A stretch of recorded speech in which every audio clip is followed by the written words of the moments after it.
Always, of course, right when I start a recording, I need to cough. Anyways, let's go ahead and break things down in this 2v2 matchup. PaTo versus MuscleMike going up against ReaVeR and d4rK. PaTo spawning as the yellow night elf here on Deja Vu 1.5 at what I'll call the 7 o'clock position. Meanwhile, Mikey or MuscleMike spawning at the 4 o'clock position as the yellow orc. On the other side of the map, we have ReaVeR spawning as the blue human on the top right, and then finally rounding it out, d4rK also going for orc. No undead in this matchup. What can we expect to see in a 2v2 game? Well, a lot of heroes, a lot of teamwork, and a lot of action in different places at once. Sometimes it feels like 2v2 games are two simultaneous 1v1 games until the players are actually trying to work together. Harassment is key, being able to shut down your opponent's play is key, and perhaps, well, a little bit of a slower tech. We've seen recently, or I've seen in a lot of games where in 2v2 matchups, if you try to tech to tier 2 too quickly, the opponent, if they don't tech to tier 2, are able to capitalize on that and really put in pressure on one of the other players. Double teaming them and dealing significantly more damage than you would expect in a WarCraft 3 game. Because there are so many units out on the battlefield engaging at the same moment, well, things just get a little bit out of hand. Alright, it is going to be a Farseer going up against a Blade Master from the two orcs. Meanwhile, an Archmage going up against a Keeper of the Grove. Hello everyone, and well, thanks for tuning in however you may be watching, however you may be listening. Thank you, well, if you're listening without watching somehow, thank you for supporting the channel. Your views, your positive support, all of that, it does definitely, well, keep me going. Meanwhile, ReaVeR going to head off to the north here, militia clear out this northern gold mine and attempt to set up an expo. You can see a Wisp is already heading off to the north here, trying to get a good track or a good idea of what is happening. Meanwhile, the Blade Master is already moving out and also going into War Mill for Headhunters, oddly enough. All right, coming back through, no, going to clear out the mercenary camp, not clearing out the gold mine camp as originally thought, as militia are gonna accidentally perhaps give a little bit of experience on their way back. Archmage is still sitting at level 1. There's a Forest Troll Shadow Priest. There's an Abolish Magic as the Keeper of the Grove gets an entangle onto the Forest Troll Shadow Priest. No more Abolish Magic available, meaning, well, that Forest Troll Priest will easily get taken out. Farseer already on the board with a decent amount of experience. Keeper of the Grove, the same thing as well. There's another entangle. So PaTo and MuscleMike really putting in heavy harassment as there's a low hit point footman, yeah, needing to get taken down. There's a grunt who went a little bit too far as we're looking at PaTo and MuscleMike still engaging here. There's a little bit of entangle, and that is a problem. Entangle coupled with Spirit Wolves can deal significant amounts of damage. As you can see here, once those units are just not moving, they're taking quite a bit there. There goes another footman again, as the Farseer and the Keeper of the Grove are sitting at 1.5. Meanwhile, back here, Mikey or MuscleMike has set up a little bit of an outpost here. Voodoo Lounge, healing salves, clarity potions. Keeper of the Grove actually wandering back home here. Not quite sure what that's about, as the Tree of Life is teching to tier 2, and Mikey is, or MuscleMike is also getting to tier 2 as well. Scroll of Speed, and now in comes some units. Ancient of War, Huntress is already engaging down to the south here. Are we going to be looking at a Clarity Potion as well? A Clarity Potion by the Keeper of the Grove wants to get more entangles as the Farseer tries to test what is happening on the front. Meanwhile, Blade Master Illusion trying to poke through here. There's a very strong wall in. PaTo with a very strong tech to tier 2, or fast tech to tier 2, alongside MuscleMike, able to get to tier 2 as they opened up with a very heavy harassing game. d4rK now teching the tier 2 as well, as d4rK is doing a bit of creeping. There's a Forest Troll Berserker, there is a lot of Headhunters, and this is the downside in a 2v2 matchup. You could be on the receiving end of a 2v1, And well, that's just a lot of damage to try and mitigate. With that said though, Mike's gonna have a little bit of a problem. Are we gonna get that last shot off there? Who's gonna get the bit of experience? There you have it. The Mantle of Intelligence will be given to the Archmage though. Plenty more there, as the Farseer does need to back up again. Alright, where is the, well, Grunt off over here? Huntress is going to spot it. No, Huntress is not going to go and take down that Grunt. Keeper of the Grove trying to retreat back. And Mike and PaTo's early harassment really not paying off well, as their fast techs are giving them smaller armies, at least for now. Alright, speaking of tech though, we are going into dual bestiary. There is a Tauren Chieftain already out, and we already are at Tree of Ages with an Ancient of Lore. That means that there is going to be superior tech and units on the battlefield fairly fast. Faster second hero, as the Huntress looking to finish off this Grunt here. However, what is this? Huntress trying to back away. Not going to have a very good day. Down to 191 hit points already. Trying to stay one step ahead of that Blade Master. Blade Master does have Boots of Speed, as the Huntress was looking, well, perhaps to try and Shadow Meld there. And it does, in fact, Shadow Meld in time.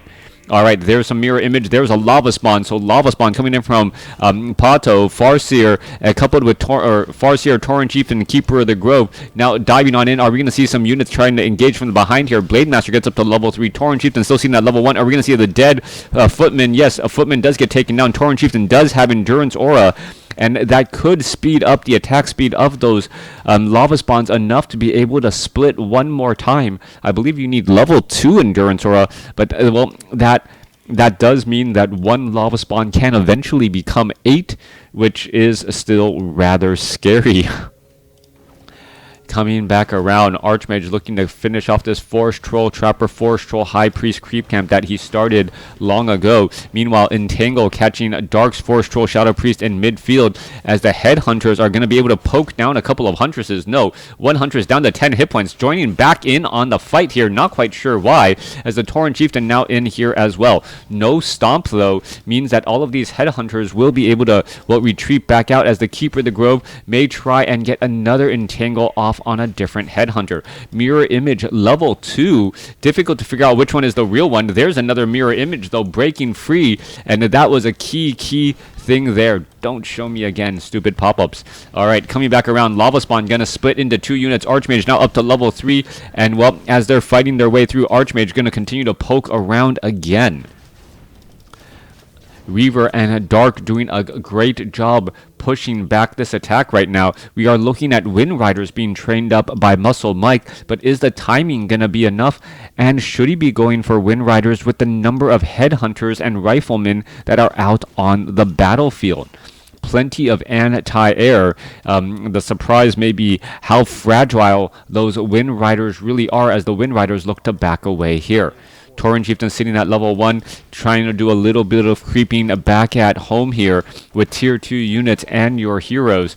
Meanwhile, a Keeper of the Grove and the Fire Lord pushing forward in this front line spot. Are we going to see the trackers slow poison as well, making it difficult for the tracker to get within melee range? We can see that there was a quick rejuvenation and another rejuvenation there, making it difficult to finish off that target. Are we going to see enough damage go down? 1 or 2 more shots should be enough. Does finish it off and picks up a Sobi mask, a desperately needed item there.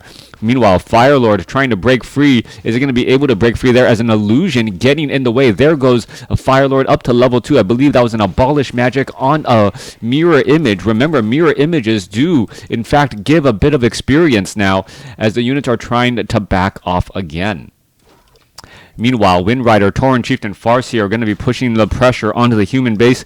Night Elf and Orc battling up here. Here's 2 1v1 games going on simultaneously, as the fighting is engaging, or is strong now. Keeper of the Grove down to 76 hit points. Has to be careful. Gets ensnared. Both sides burning their Scroll of Town portal to head back out. Meanwhile, Wind Riders are going to have free reign here to poke around, as there is no more Arcane Tower. Trying to finish off a peasant or 2. There's a Stormbolt onto a Wind Rider, and that could be the down day for that Wind Rider there, trying to get away and escapes at 37 hit points. Alright, forcing ReaVeR back on the inside of his base. That is always a tough call. Tries to summon up a Water Elemental, but no, he can't push the Water Elemental through the trees that far. PaTo is setting up a Tree of Life in the southern Expo location. Healing salve desperately needed by that Wind Rider to get back up. MuscleMike needs to get to level 2 on that Tauren Chieftain. Otherwise, well, the Tauren Chieftain just doesn't have that commanding of a presence. Without that foot stomp to slow things down, or at least a shockwave, well, not much can be done. Tauren Chieftain does pick up a Ring of Protection +4 though. And with that Ring of Protection +4, well, able to withstand a lot more brutal damage in the front line from attacks. Blade Master Illusion still, while haunting, wind walking around, does have an Orb of Lightning, so has access or the ability to attack air. There goes one Scouting Footman quickly finished off here, as the Healing Salve has, well, replenished all of these Wind Riders here. Tauren Chieftain, Farseer both want to get to level 3, going a Ring of the Archmagi +3 to every single stat. No reason to leave that behind. Such a powerful item. Not quite sure why the Tauren Chieftain well, decided to back away from it for a moment, as the Tauren Chieftain will get to level 3. Farseer just a little bit behind. Coming back around, Blade Master, Orc Army walking together here.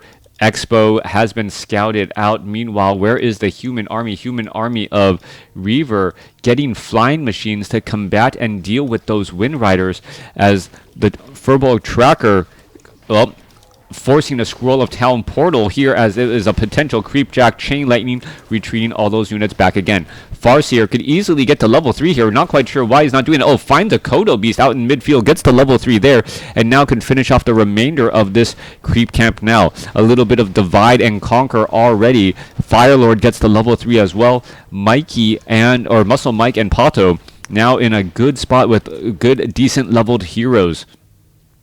Coming back to the center, Archmage is sitting at level 3, Mountain King sitting at level 3. Blade Master is at 3, and the Shadow Hunter is at 2. Pretty much level 3 heroes all the way around. Troll Bat Riders are going to try and suicide here, and that is going to be a problem. Those Wind Riders only have 570 hit points, and they do tend to clump together. Are the Troll, or are the engagements going to be enough? Are there enough Dryads perhaps poke down the Troll Bat Riders before the Bat Riders get into that attack? 37 to 49 damage. One round of auto attack is all it takes. Dark trying to dive in here, and well, you can see a little bit of damage getting racked up. We see some Spirit Link units are going to try and switch around every which way. 2 Wind Riders taken down. Scroll of Protection and Spirit Link still not enough. Those 2 units were just, well, stacked up on top of each other. Down to the south, PaTo's Expo easily going to get cleared up. It doesn't look like it's being defended. Meanwhile, ReaVeR is trying to set up an Expo of his own. Also, looking at Wind Riders trying to dive in on the guard towers, but there's simply too many guard towers to easily handle here, as the, well, Night Elf army also bringing in Dryads here. A lot of unarmored armor types, meaning and light armor types, meaning piercing damage is just going to poke through.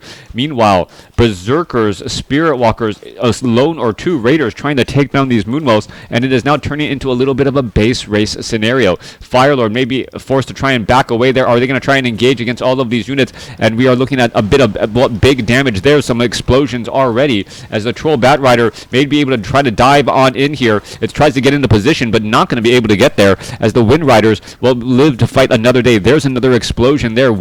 Flying machines not engaging either against the Wind Riders, who have decent range while trying to attack ground. Scroll of Town Portal now retreating back home, as the Tree of Ages was under a bit of duress. Here we are. There's an engagement now. Firelord and Keeper of the Grove going to engage here. Blade Master, there's a purge right there. Level 4 now on that Blade Master. 96-point critical strike. All of the earlier Moonwells were full, but they were taken down, and this Night Elf base looks like it could possibly fall. Staff of Preservation saves the Firelord, moves them into the backline field, as we are looking at Entangles taking down a bunch of Raiders as well. Meanwhile, in the base of Orc, Dark is taking a little bit of damage, but just a lot of piercing damage, not much to really worry about, as the Orc army here is starting to fall apart as well. Blade Master trying to finish off some of these Dryads, and this is just a battle where everyone is losing everything here. Firelord down to 120 hit points. He's going to try and escape away. He'll be able to do that. Keeper of the Grove, in comes the Farseer again.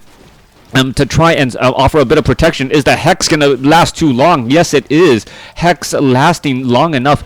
Well, we can see that the Tauren Chieftain didn't stomp the Blade Master in time, and that was the problem. Blade Master ends up getting the final shot off and taking down the Keeper of the Grove. Archmage is at 4, Mountain King not too far behind. Meanwhile, Tauren Chieftain sitting at 3, nearly level 4. Fire Lord needs to get healed back up. I believe the Keeper of the Grove is getting resurrected. And, well, PaTo sitting at 25 over 40 supply needs to get some Ancient of Lores and some additional buildings set up. PaTo has plenty of gold with that expo, but ReaVeR, now off on the north, also has a similar gold and can easily defend it against all of those Dryads and Wind Riders. Wind Riders with 1-3 upgrades, full upgrades on armor to protect against those Troll Bat Riders. Meanwhile, down to the south side here, well, Maruka, Deep Seer, a couple of summoned prawns. These are going to get cleaned up nicely. Tauren Chieftain is at 4. It looks like the Shadow Hunter, third and final hero, coming in from MuscleMike, and the Farseer is going to be staying at level 3. Ring of Protection +4. Is the Tauren Chieftain going to pick that up? Nope. Yes, Tauren Chieftain is going to hold on to that since he is the highest strength-based or high-strength hero.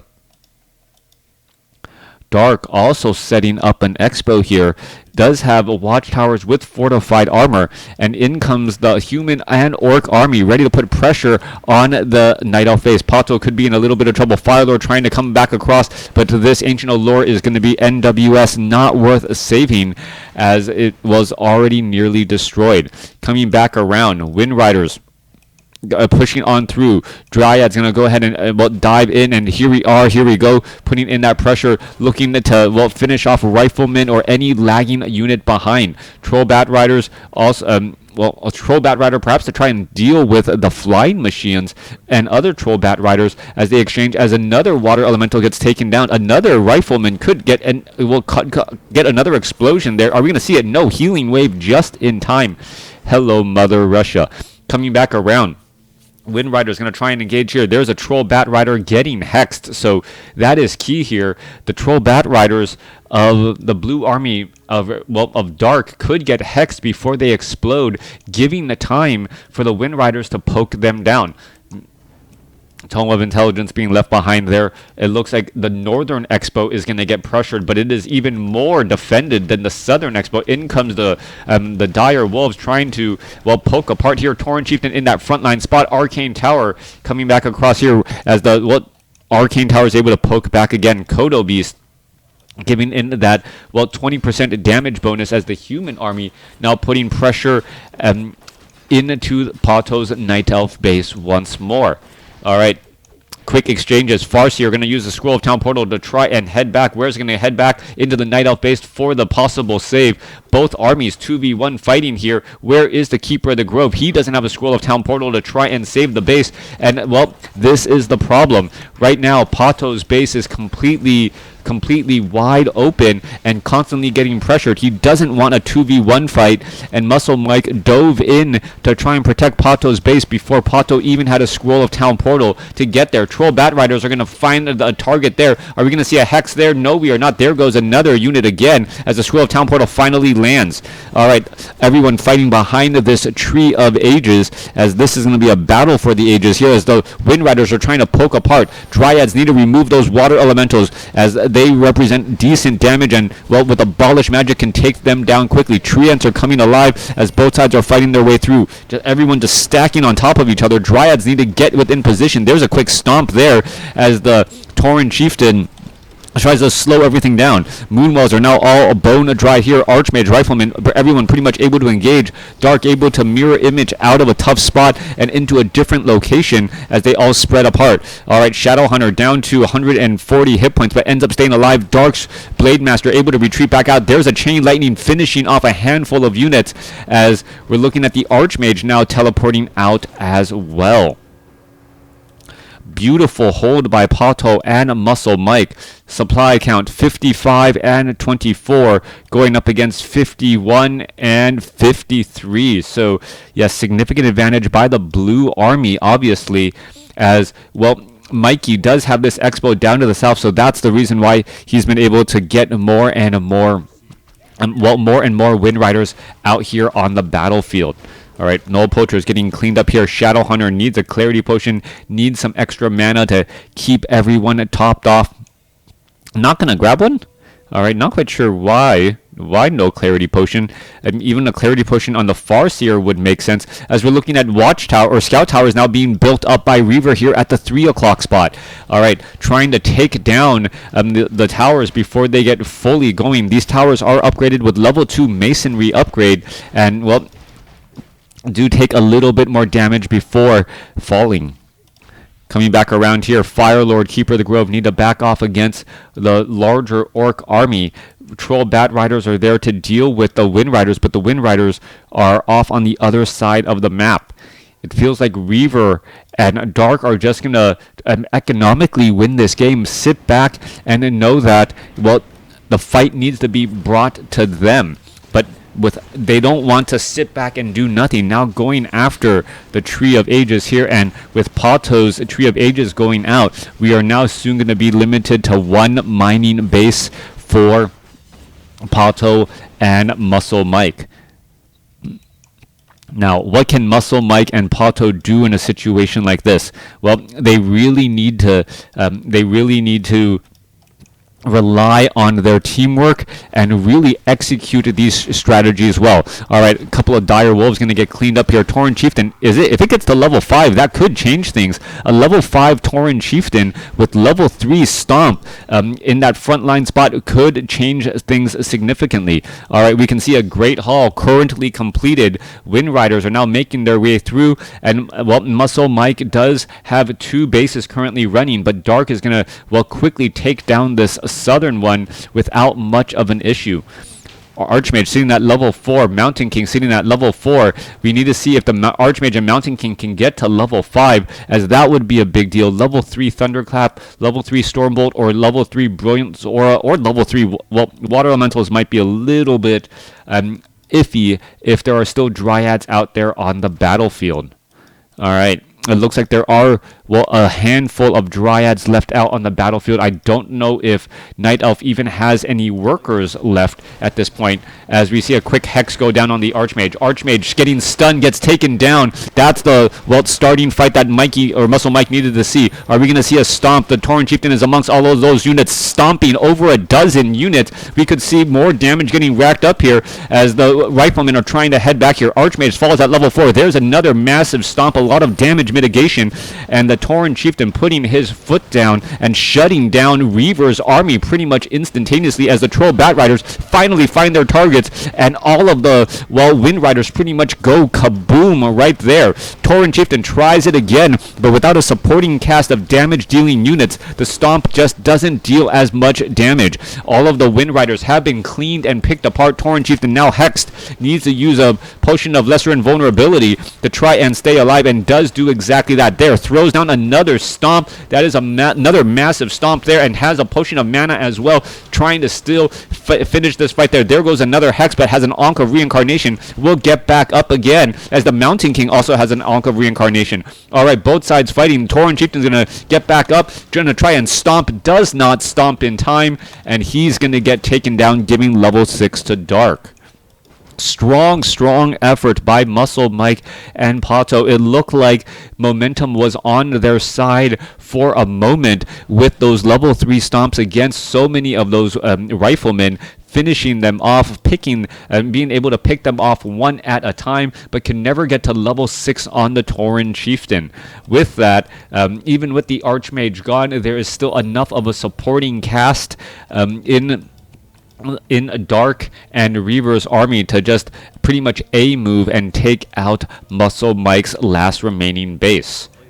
Wind Riders trying to test the waters here, going to find that they are fairly well protected against, well, Wind Riders and any other unarmored light units. 3 watchtowers, more than enough, and that is going to be the game there. PaTo has already left. MuscleMike, well, now leaving the game. Your winners, Dark and ReaVeR, in this 2v2 game.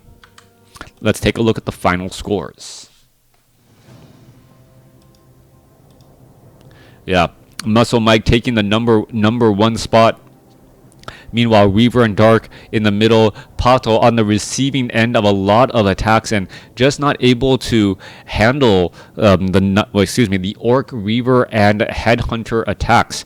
Those attacks just consistently pressed on in, and with that little bit of siege damage, well, you can always win in a base race, or usually win in a base race, if you have siege damage and your opponent only has piercing and heroic damage. Let me know what you guys thought about this game in the comments below.